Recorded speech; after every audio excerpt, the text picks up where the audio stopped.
How to export video from CapCut to gallery.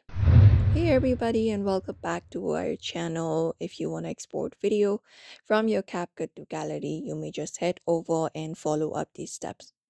So you can start by opening up the CapCut application on your device on your screen, and once you open it up, it is pretty easy if you want to export the video.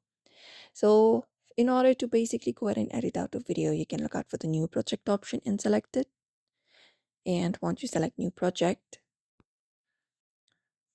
you may just head over and place your video on the timeline and you can edit it out.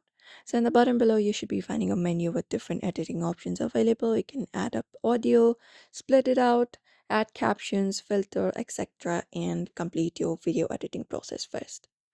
Now, once you're okay with your video editing, what you need to do in order to export is basically go ahead and look out for the export option directly in the top right corner.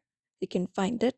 Before exporting, you should be finding an option called AI Ultra HD. You can drop it down, and when you drop it down, you will be finding an option to go ahead and manage your export. So you can select your resolution and your frame rate before exporting it. If you want 2K to 4K, you can select that option. If you would also like AI Ultra HD, you can enable this option right here. Go ahead and tap on it to toggle it on. And once you're okay with it, you can just go ahead and select your frame rate as well and your bit rate as well. And after it is done, you can just go and look out for the export option at the top and tap on it. And once you tap on it, it should start exporting on your device and the video will be saved to your device's gallery. And that's it. And even after the export is completed, you can just go over and share it to Instagram, YouTube, or any other social media application. And that is it.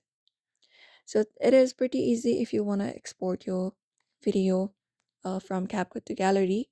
So do not forget to give this video a like and also subscribe for more tips and tutorials.